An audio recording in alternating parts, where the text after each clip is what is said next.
venha viver para a Águeda. Nós encontramos a sua casa de sonho.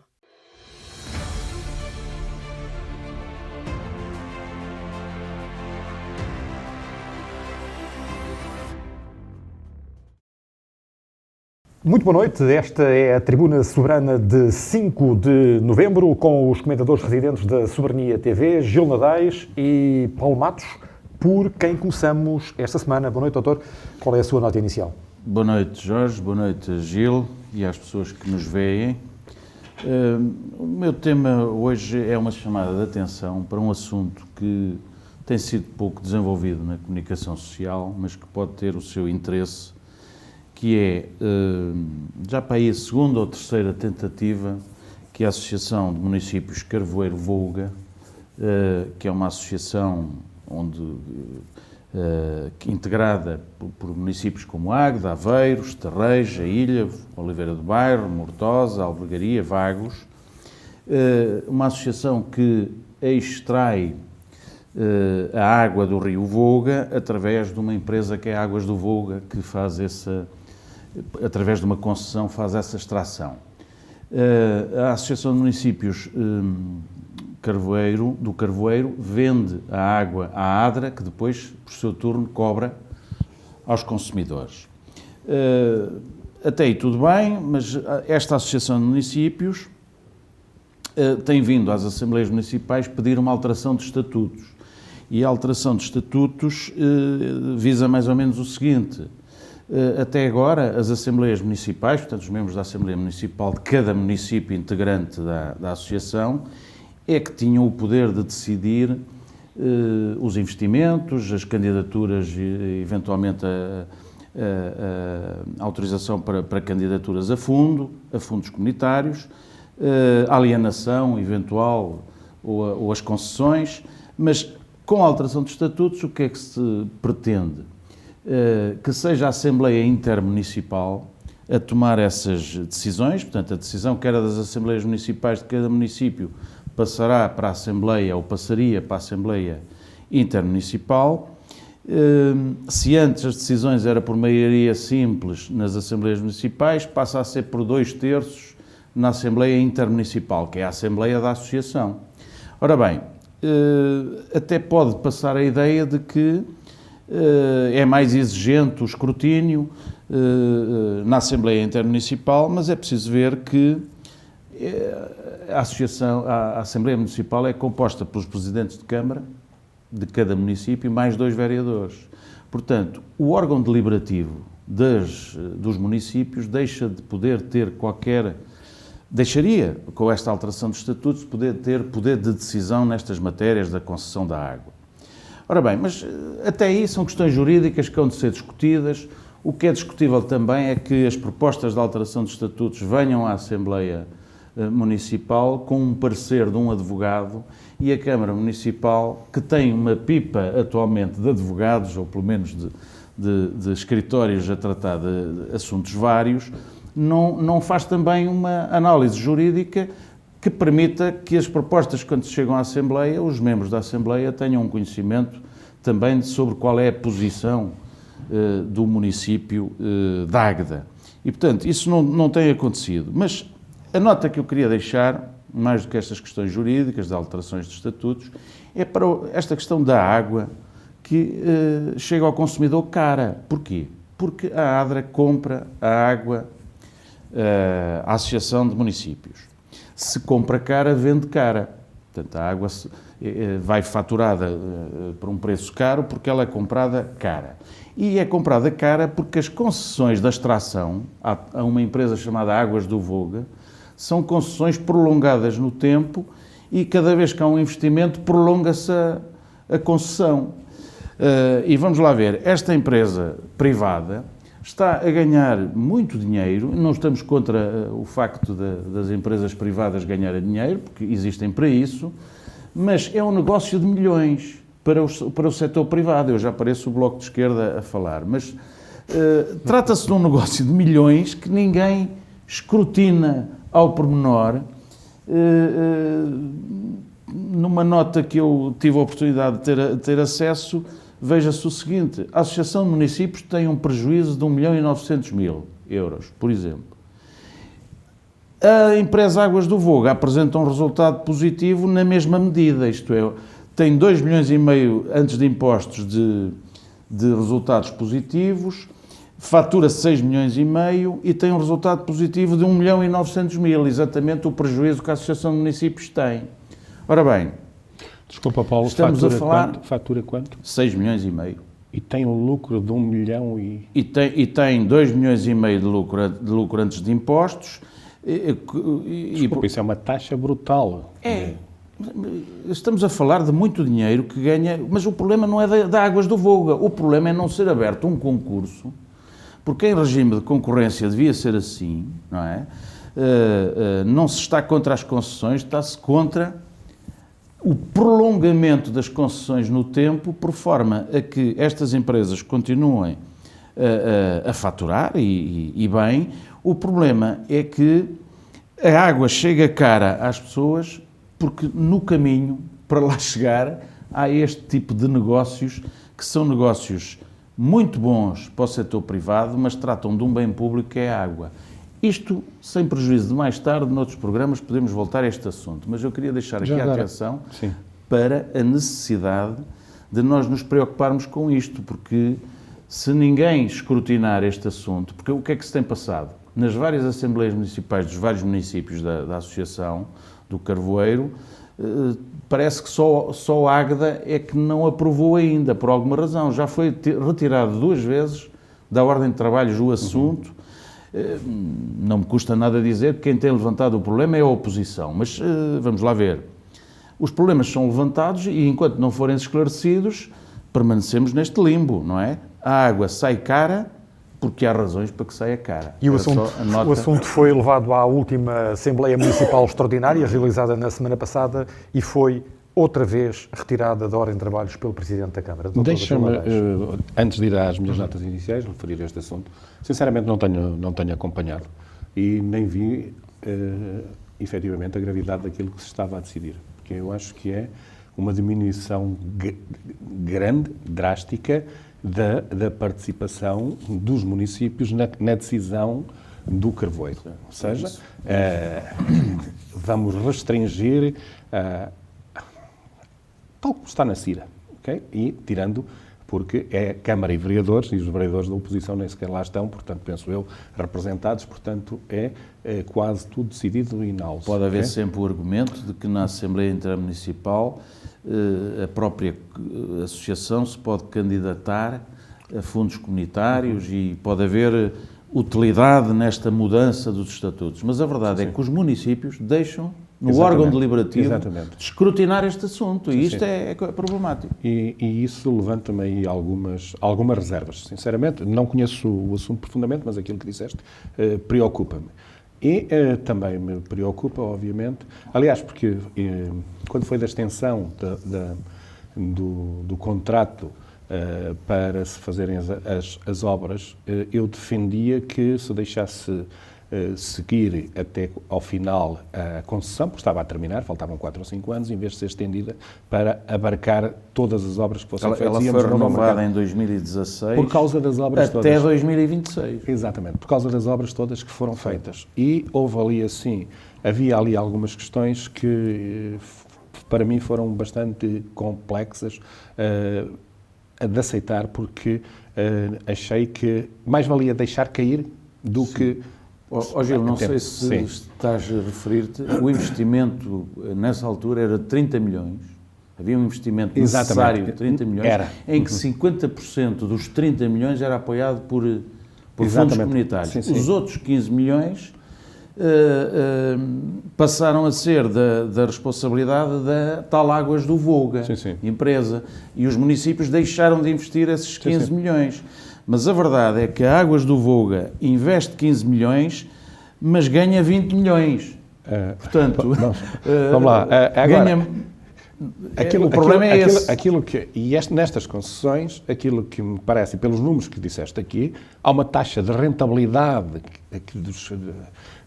sobre o volume de negócios que penso que haverá poucas empresas que tenham essa rentabilidade. Em 10 anos E agora? ganha 20 milhões. Águas do Vogo. A Câmara, no mandato anterior, teve uma equipa de consultores que, nesta área, alertou para muitas das situações, aliás, situações muito complexas que se passavam aqui nas águas e que serviram para que, obviamente, tive algumas posições que não foram cómodas. Foram posições de afrontamento e de votar sozinho contra Eu lembro-me determinadas disso, posições. lembro-me disso. E acho que poderia ser interessante pedirem um parecer externo, Claro. porque é um negócio que me parece complicado. Então, E agora sobre a nota... sobre o facto, só para terminar, da água ser cara e a ADRA é que cobra a água aos consumidores. Também o Presidente da Câmara assumiu, em determinada altura, um diferendo com a ADRA que dá um prejuízo de 6 milhões e meio à Câmara da Águeda. Isto nunca ficou resolvido. Não sei. isso eu penso que era... Já vem do teu tempo. Exato, mas isso foi na Constituição da ADRA, porque as contas que foram feitas, depois quando fomos buscar, quando deixámos de ter os consultores da Associação de Município e fomos ter uns consultores próprios, eles verificaram que as contas que nos foram apresentadas pela Associação de Municípios... Tu chegaste a ter um estudo Pois, para foi isso. exato. Exatamente. Aí é que fomos ver e tínhamos sido enganados. Okay? Vamos pôr as coisas assim. E, portanto, acho que nestes assuntos, eu sou daqueles que gato escaldado na água fria tem medo. E, como tal, se fomos uma vez enganados, então vamos tomar todas as providências para que não aconteça a segunda vez. Isto explica porque é que as alterações de estatutos vão à Assembleia Municipal e são sempre retiradas porque não estão documentados, não pedem, não seguem um estudos independentes para se tomarem as decisões corretamente. Não é? Nota inicial, Dr. Gil Nadais. Pois eu hoje ia falar aqui de arte urbana. E não sou contra a arte urbana, aliás, porque fui o iniciador e, portanto, incentivei a colocação de arte urbana no Conselho e, sobretudo, na cidade. Mas, obviamente, que arte urbana também tem a ver com aquilo que se coloca. Não vou discutir aqui o estético, porque isso é deixado ao artista, mas tem aquilo que se coloca, qual é a mensagem que se quer transmitir e o local onde se coloca. Fomos surpreendidos, ou eu fui surpreendido, pela colocação de um mural dito no portal, na página da internet da Câmara, de homenagem ao Cheta. Eu peço às pessoas que nos estão a ver que imaginem a seguinte situação. Que vão com o filho pequeno ou com o neto pela mão, passam debaixo do túnel, veem o mural E encontram o Cheta. de frente. E a criança pergunta: papá, Quem é este senhor? quem é este senhor? Olha, era uma pessoa que bebia muito vinho, um alcoólico, ou melhor, um bêbado, pedinte, que dormia na rua, Um sem-abrigo? um sem-abrigo. E ele diz-me: então este que está aqui é parecido com o outro que está ao pé da escola, lá naquela estátua que lá tem em frente à escola, onde eu costumava andar de bicicleta. E eu disse: não, filho, esse era um médico que fez um papel muito importante, teve um papel muito importante no hospital, dinamizou o hospital, atendia todas as pessoas que lá iam, foi muito importante para a cidade e para o Conselho, era muito conceituado aqui. E a criança pergunta: papá, mas é tão importante um mendigo e um bêbado como um médico que faz isso tudo pelos seus cidadãos? E, sinceramente, eu aqui tenho dificuldade em responder. Em dizer ao meu filho que temos uma Câmara que homenageia pessoas que eu acho que fazem parte do nosso imaginário, de algum imaginário, mas que não devem ser perpetuadas, na minha opinião. Não são, digamos, um bom exemplo para perpetuar. Quando temos, espalhado pelo mundo, movimentos a derrubarem estátuas de pessoas que foram esclavagistas. Da história? Da história. Que foram honrados pela história. Que são, porque não tiveram atitudes corretas perante o seu semelhante. Nós temos em Águeda a colocação de uma imagem em que diz que a sociedade não se portou bem também com aquele cidadão. Podes ser apelidado de demagogo ao dizer isso, Eu mas posso na ser verdade eu apelidado, percebo... eu posso ser apelidado de tudo. Agora, eu não me posso associar, eu não posso estar associado, ou eu não quero estar associado, eu não quero que as pessoas que venham à Águeda digam que os aguedenses, aquilo com quem se identificam, as pessoas com quem se identificam, os seus referenciais educativos, deixa-me acabar, se faz favor, os seus referenciais educativos são bêbados, sem abrigo e pedintes. Eu quero que os referenciais educativos sejam pessoas para quem as próximas gerações possam imitar os seus atos e melhorá-los. Não que tenham esta conotação. O Sr. Presidente, que até fala em homenagens a um senhor vereador, eu sei que agora o botão está um bocadinho mais complicado. Houve um tempo em que se punha nomes de autarcas aos pavilhões. Espera, deixa-me lá ir, está bem? Queria fazer uma homenagem ao Sr. Vereador. O que é que ele acharia de colocar a homenagem ali ao lado? Será que esse vereador se sentiria confortável? Como é que nós nos havemos de sentir todos confrontados com um jornalista qualquer que venha aqui e pergunte quem é aquele senhor que é homenageado pela Câmara Municipal do seu concelho? Qual é a vossa memória coletiva? Qual é a vossa memória coletiva?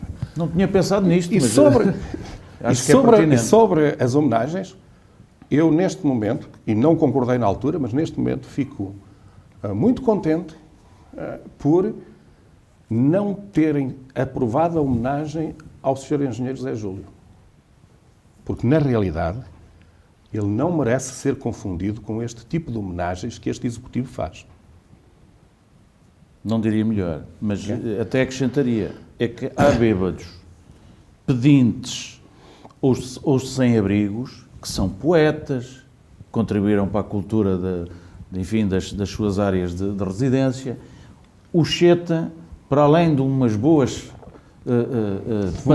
fumaradas ou passadas, isso não havia, não. E de ser, digamos, uma figura castiça, né, em linguagem popular, não representa nada em Águeda, a não ser uma coisa negativa. E, portanto, eu concordo plenamente com esta análise do Gil. Não tinha pensado nisto, embora me tenha chocado este tipo de moral, digamos, da arte urbana, porque há muita coisa... Mas eu ainda não terminei. Há muito motivo para fazer arte urbana, Exato. para além do Cheta, quer dizer. Mas eu ainda não terminei. E não está aqui em causa a beleza plástica daquilo que lá está. Claro. Okay? Nada. Claro. Okay? Agora vou referir um outro que já está aqui há muito tempo, mas só o trago à coação porque começa a não haver, na minha perspectiva, uma ideia daquilo que se faz e uma reflexão sobre aquilo que se faz. Porque isto não podemos andar só na espuma das ondas. Claro. Pode-se dizer que é muito bonito, mas temos de ver o significado profundo que as coisas têm e que podem ter e que devem ser analisados também e que devemos ter em conta. Edifício municipal. Os edifícios municipais são lugares austeros, muitas vezes grandiosos, mas que significam poder. E São instituições? São instituições. Representam instituições. Eu não conheço do mundo que conheço, e conheço bastante mundo, porque, como sabem, foi muito propagado até durante os mandatos anteriores as minhas viagens, mas eu viajava sempre sozinho. O Sr. Presidente atual é grandes comitivas, não é? Portanto, eu acho que uma viagem dele dá para pagar a grande parte das minhas durante vários mandatos. Mas isto para dizer o quê? Eu já vi alguns edifícios municipais que têm heráldicas e que nessas heráldicas têm águias. Aqui o Dr. Paulo Matos fica logo todo contente por causa do seu Benfica. Outros têm leões. Okay? Mau gosto. Mas estas situações de ter estes animais é porque são reconhecidas algumas qualidades que merecem referência. Na Câmara de Águeda, nas paredes da Câmara, meteram um réptil. O que é que isto quer dizer? qual é o simbolismo que temos dos répteis. Quais são as qualidades positivas, aquelas com que assumimos que temos, que são Quem é que toma positivas. a decisão Desculpa. de ser um réptil, ou ser uma águia, ou ser um leão? Desculpa, não está em causa aqui. Não são os artistas. Os artistas propõem. Até pode ser, mas não está em causa. Aqui está no edifício municipal. E aquilo que se coloca no edifício municipal. Okay? Sim, Um réptil. aceita, que lá se coloca. Réptil. Okay? Isto pode dar pensamentos complicados. E estarem um colocados ninho de naquela cobras. parede. É um ninho de Estarem cobras. colocados naquela parede. O que é que já estão a sair? O Gil hoje vem muito impressionista e esta Não. coisa. Mas eu realmente não tinha pensado nisso. Não, mas as pessoas hoje olham muito à superficialidade. Exato. Ai, que lindo! E a partir daí ninguém pensa É mais espuma, nada. mas não Nem pode- pensou antes de lá pôr, nem depois de lá Desculpa, pôr. mas quem está na gestão dos assuntos públicos tem de ter preocupações Pois, mais eu acho que profundas do que a gestão do dia-a-dia e a espuma das ondas.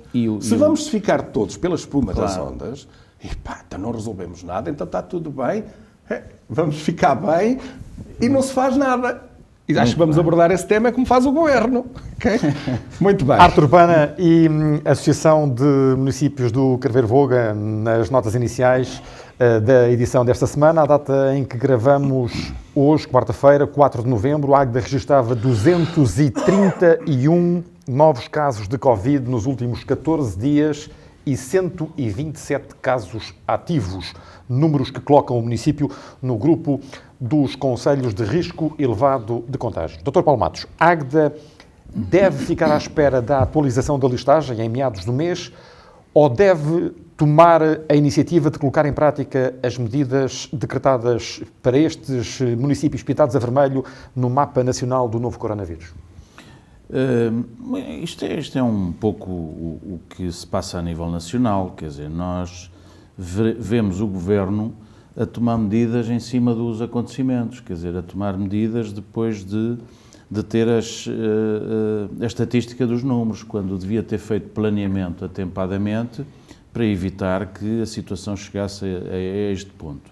Mas não, é agora que se andam a contratar médicos, é agora que se pedem às escolas de saúde pública para arranjarem professores e alunos finalistas para ajudar no rastreio. Portanto, estas coisas são todas muito tratadas em cima da hora.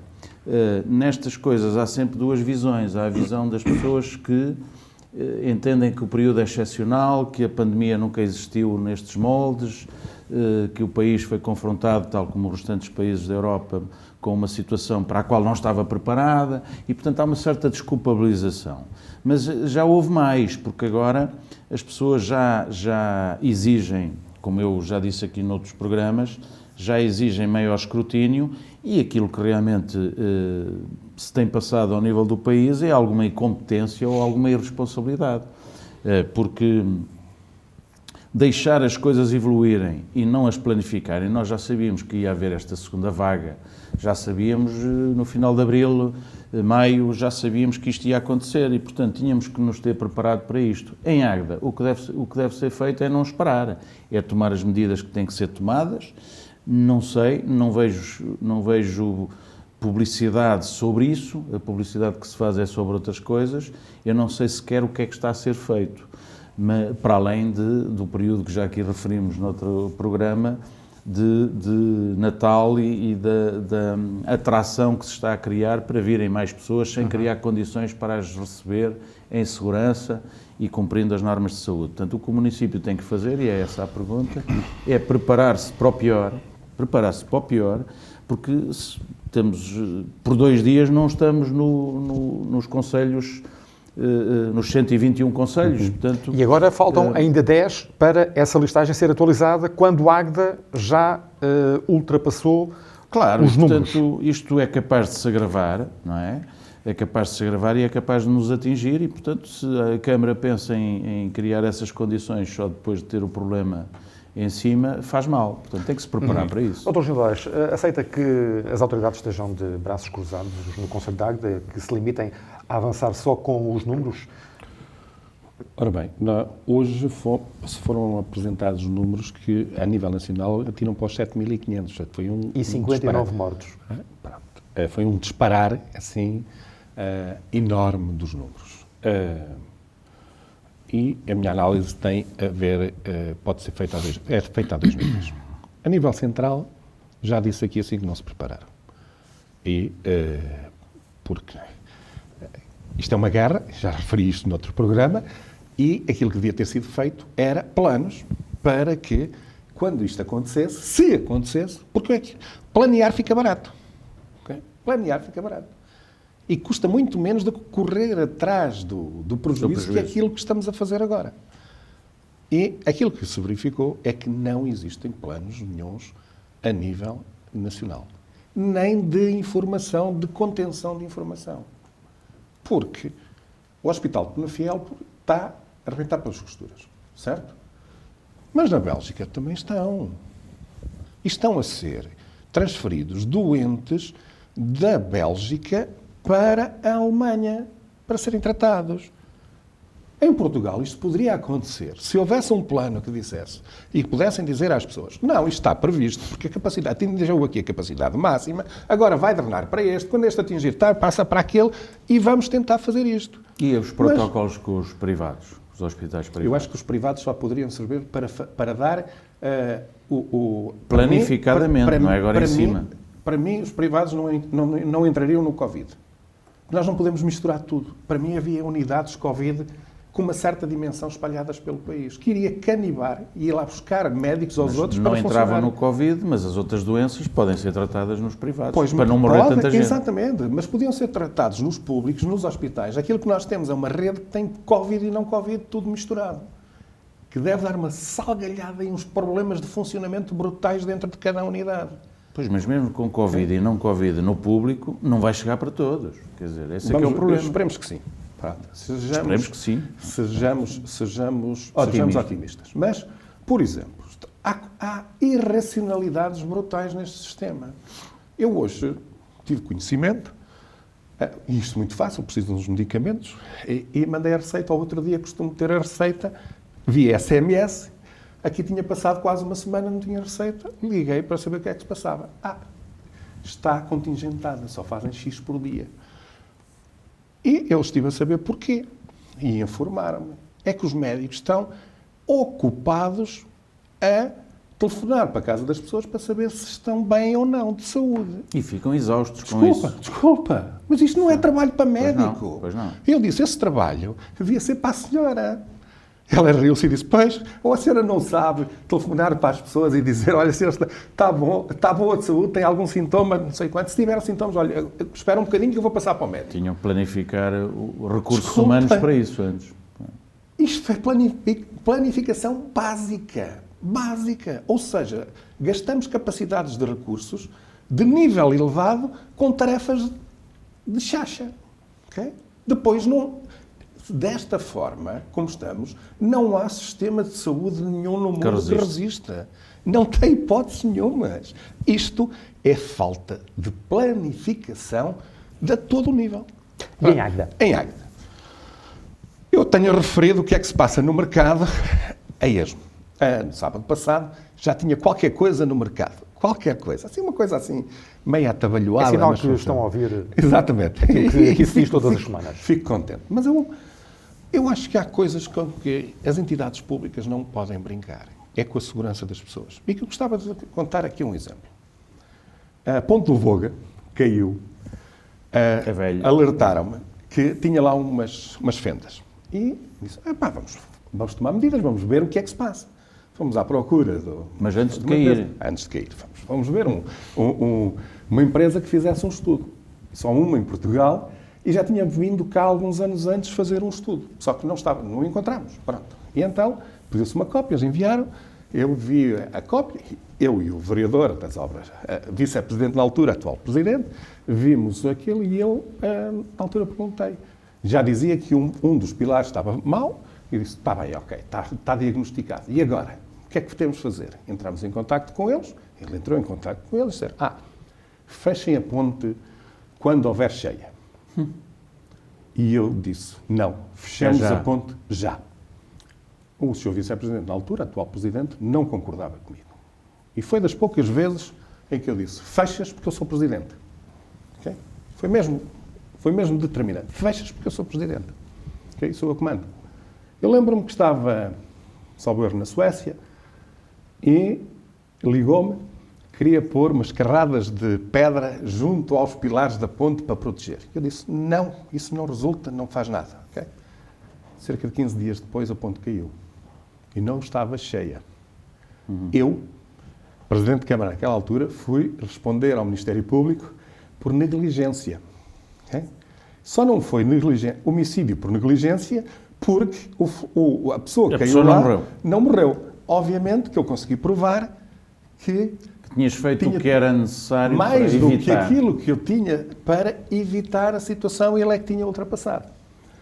Aquilo que me parece é que o Sr. Vice-Presidente na altura e Presidente atual não viu esta lição e não vê esta defesa do perigo que pode acontecer. E nós aqui assim, enquanto autarcas e responsáveis, temos de medir bem e tomar medidas que possam ir para além daquilo que é exigível até. Exigível. E aqui assim eu tenho de referir o Presidente do Governo Regional da Madeira, que está sempre à frente... O Miguel Albuquerque. O Miguel Albuquerque está sempre à frente daquilo que é dito pela Autoridade de Saúde antes deles... Na Madeira já está. Porque ele quer preservar o pouco do turismo que consegue lá ter. E eu acho que isso são medidas de antecipação. Aos anteciparem. Porque nós temos aqui um inimigo que é muito complicado de combater e tem de ser com medidas de defesa, de profilaxia e de afastamento. O raio da ponte está até hoje sem ser reconstruída e é uma ponte histórica. Há muita Também história. Em vez da arte urbana, do Cheta e do... Sei, e do réptil, eu tenho dúvidas. Temos que tratar do nosso património histórico. Está bem, mas não tenho tanta... Ajudar a resolver, não estou a dizer que é a autarquia que tem que resolver o problema. Junta as entidades. Aquilo pertence à autarquia. Por acaso é daqueles presentes envenenados que se recebe das estradas de Portugal, mas eu tenho dúvidas. É uma boa história, isso foi bem tratado ali eu tenho dúvidas por um historiador que temos em Albergaria. Eu tenho dúvidas de investir €1 milhão, ou perto disso, na recuperação daquela ponte. Eu tenho dúvidas. Sim, eu sei que tu manifestaste essas dúvidas à época. Sempre tive e continuo a ter. Não é por ter saído da Câmara que eu digo agora devem fazer. Não, eu acho que... Mas alguma decisão tem que ser tomada, não é? Pronto. Está a ponte. Há quantos anos é que está a ponte? Há quase uma década. Desde que Há caiu. quase 10 anos.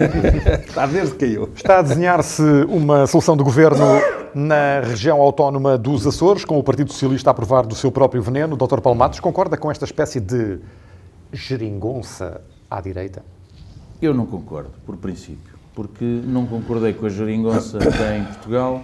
Eu sou muito conservador nessa matéria. Para mim, quem ganha eleições deve governar, quer o sistema permita, quer não permita, e, portanto, acho que são jogos aritméticos que se fazem dos resultados eleitorais e não é algo que me agrade. Não estou a dizer que é ilegal, não estou a dizer que não se pode fazer, mas não é uma prática que me agrade.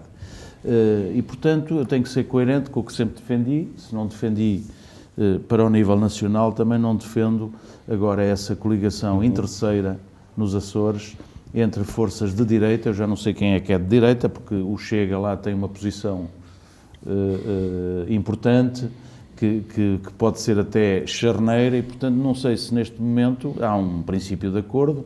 Eu penso que nesta fase, antes de ver isso escrito, nem acredito que isso vá avante.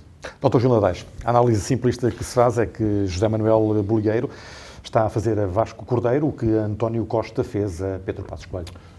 Em algumas democracias, sobretudo no norte da Europa, é normal acontecerem este tipo de coisas. Nós tivemos aqui em Portugal a primeira vez... Mas pré-eleitorais? Não, pós-eleitorais. Pós-eleitorais. Porquê? Porque ser o partido mais votado não significa ter maioria no Parlamento.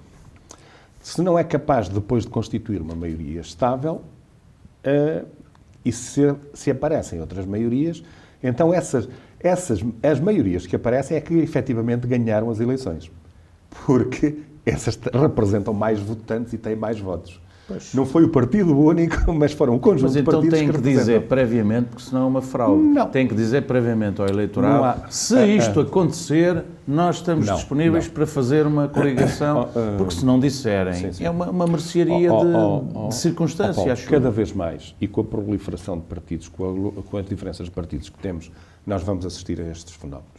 Então que E o eles digam não- previamente. Mas eles não sabem qual é o lugar que vão ter. Sabes porque é que não dizem, Gil? Porque têm medo de perder Não, votos com isso. Mas, Essa é que é a todos vão fazer isto e todos vão ter tendência. Nós temos 2 partidos de charneira e todos que querem ganhar sozinhos e vão lançar isso. Mas depois, quando os votos não chegam, têm de ver o que é que podem fazer. Porque, por exemplo, se houvesse um terceiro partido à direita, estou convencido que o Passos Coelho tinha ido buscar. Sim, Certo? também estou. Portanto, embora tivesse a coligação, e olha daqui que dá jeito para fazer isto. Portanto, e o Costa aquilo que fez foi aproveitar a ausência de uma maioria de direita para apresentar uma maioria de esquerda. Agora, se estas coisas tiverem força, tiverem alguma coesão, se nós virmos bem, na Europa temos quase tudo, temos muitos governos, todos os sistemas parlamentares que eu conheço, que não são os presidencialistas, porque em França, por exemplo, é um sistema presidencialista, e aí elege-se o Presidente da República e ele manda fazer o governo com quem entende. Mas nos sistemas parlamentares há sempre coligações e, por exemplo, na Alemanha, atenção, esses são os 2 principais partidos que estão no governo, que depois querem ganhar. É que temos situações como em Portugal tivemos de um governo feito de acordo com essa aritmética, de forma oportunística pelo Primeiro-Ministro, mas depois com o apoio de partidos que são contra a Europa, quer dizer, o PCP, o Bloco de Esquerda, e, portanto, não há coesão ideológica, dir-me-ão, mas para governar não é preciso ideologia. Também é preciso coerência e é preciso, sobretudo, previamente, eu insisto muito neste ponto, avisar o eleitorado de que se essas circunstâncias acontecerem, que o acordo vai ser feito. Eu penso que o eleitorado, que agora já está avisado que isto pode surgir acordos para todos os lados. Qualquer dia não há partidos. Não, qualquer dia deixa de haver partidos e então faz-se uma grande coligação de direita e uma grande coligação de esquerda. É capaz. Para governar. Vamos deixar cair outro dos temas que tínhamos para esta edição, as eleições presidenciais nos Estados Unidos, até porque também não sabemos quem é que será o vencedor, e vamos diretos para as notas finais, Dr. Paulo Matos. Uma nota final para elogiar a Câmara e o projeto de aprendizagem para envolver a comunidade cigana. Penso que é uma boa medida. Fico sempre muito contente quando se quer incluir determinadas áreas da população que são, enfim, excluídas socialmente, e é uma função também das autarquias integrar socialmente essas pessoas. É sempre com alegria, ainda há dias vi que uma cigana chegou a licenciada em Direito e advogada, e, portanto, não se trata de pessoas que não sejam capazes, trata-se de pessoas que precisam, de acordo também com uma planificação para as integrar, precisam de ajuda e se a tiverem, nomeadamente da parte das autarquias, com certeza que chegam a patamares mais elevados e serão sempre mais respeitados socialmente. Dr. Gil Nadaes, para fecharmos. Eu associo-me a este projeto, que já tem continuidade de noutros, porque acho que faz todo o sentido integrarmos as pessoas e a comunidade cigana, que tem grandes tradições em Águeda, mas que eu também não defendo que se coloque também nenhum mural a nenhum cigano. Não é? Mas as minhas notas finais têm a ver com urbanismo. E anda agora uma grande...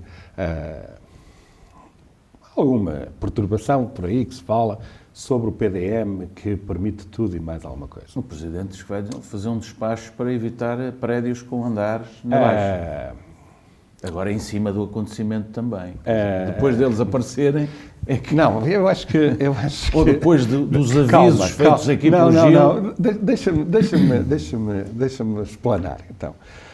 O PDM é preciso sabê-lo ler. Eu já disse isto aqui uma vez, mas agora digo com mais ênfase. Ler o PDM. não é ver os números. O PDM não está feito, não é um instrumento para ser aplicado por um sistema informático. É por pessoas que sabem ler, que sabem de urbanismo, ou que pedem a outros que lhes expliquem o que é que lá está. Por acaso, no PDM da Águeda, o principal responsável continua lá, até com funções acrescidas.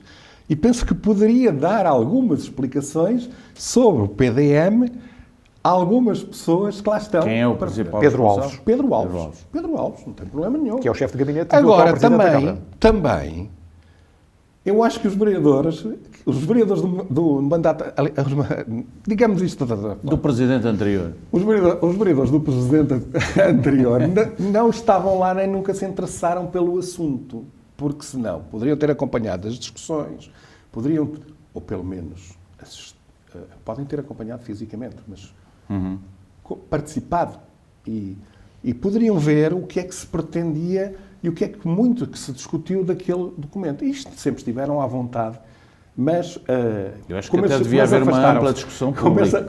Ampla discussão pública. E foi colocado, a discussão pública na altura. Houve muita discussão, muito participado. O problema é que os atuais quem está no atual executivo nunca esteve no mandato anterior e, como tal, não conhece o PDM, nem consegue, portanto, ter uma noção daquilo do que lá está. Porque isto para dizer o quê? O Sr. Presidente parece que um dia destes viu uns andaimes a crescerem ao pé de um edifício que tem a 30 metros, talvez, um outro com 8 pisos ou 9, e a 100 metros um outro com 5 pisos, e disse, não, este aqui Isso não é em Nova Iorque, é em Águeda. Não é em Águeda. Este aqui não, este só pode ter de resto de chão e 2, de resto de chão e 3 não pode ter, ok? Então, chega à Câmara, avoca o processo, passa por cima do vereador, ok? E dos serviços técnicos também, arranja lá um artigo no PDM para justificar e revoga o licenciamento da pessoa. Obviamente que este prédio não está em nenhum oásis, não é? Está ali assim, no centro, não é? E agora veio para o jornal dizer que vai fazer um estudo, ou não sei quantos, para ver o PDM, para não ter mais andares. É? Mas esta forma de fazer política de urbanismo e política é assim um bocadinho, confrange-me um bocadinho, sinceramente, porque para fazer uma atitude destas, eu acho que era necessário fazer um levantamento de todos os prédios que estão licenciados e não ser só este que foi apanhado. Por pena de criar aí algumas injustiças. Exatamente. Relativas. E depois outra coisa. A Câmara foi alertada neste programa também, e eu tenho És o provedor do urbanismo, eu já disse isso. Tenho informações, portanto, que é assistido por algumas Segundo pessoas fontes do bem Executivo, informadas. do Executivo, não é? Que alertei aqui para a colocação de outros prédios, de um prédio em concreto, e não há sinal de que o Sr. Presidente tenha mandado ver se cumpria ou não, e se aquilo que foi dito Confiou aqui... no vereador de Pelouro, certamente. Está bem, desculpa, mas neste ele avocou o processo. E é diferente. Okay? Avocou o processo. Nem tenha mandado o vereador verificar ou não se aquilo que alertei aqui tinha correspondência ou não. Eu penso que poderá vir por aí alguma surpresa desagradável. Mas, já agora, este despacho do Sr. Presidente é que... E eu hoje estou profundo.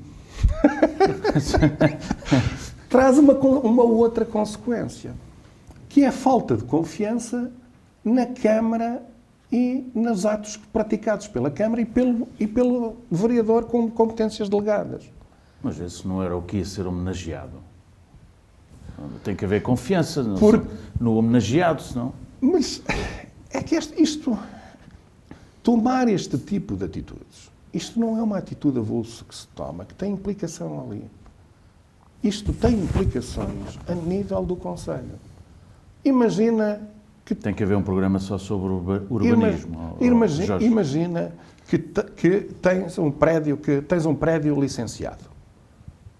Até levantares a licença, ou até depois disso, não sabes se o Sr. Presidente vai acordar um dia e diz: eu não gosto que os prédios sejam amarelos, este aqui estava amarelo, portanto vamos aqui e está. Pois, isso é o que não pode acontecer. Ora, isso pode acontecer lá na nossa casa, no público. No zelo pelo interesse público, não. Ora, depois de termos tido o episódio com a central de Betão e Betuminoso, termos este, em que, de repente, mas este tu aqui estás não... a falar desse e não se sabe em concreto qual é o processo. E as pessoas... muito ali no centro da cidade, daqui assim. Não há muitos sítios com prédios com 8 ou 9 andares e com outro de 5 andares noutra esquina. Okay? Não há muitos sítios. É um exercício para os nossos telespectadores fazer. Não há muitos sítios em Águeda com prédios tão altos, ok? Portanto, e posso dizer que não é junto ao Cheta. Okay? Muito bem. Não é junto ao Cheta. Mas aquilo, tirando agora a ironia, mais uma vez, isto causa grande instabilidade. E a política do urbanismo não pode ser instável. É a política na Câmara. Então vai-se falar com o Sr. Vereador e que depois pode ser tirado o tapete pelo Presidente, que lhe diz que não. Bem, isto é uma situação que, se for pontual, e nem pontual pode acontecer. Agora, se isso é prática corrente, é mau. Não é? Mas oxalá que não seja assim. Tenho dito. E com esse dito está fechada a edição desta semana da Tribuna Soberana. Regressamos na próxima quinta-feira, 11 de novembro, já depois de Águeda se iluminar para receber o próximo Natal. Boa noite e obrigado por nos acompanhar.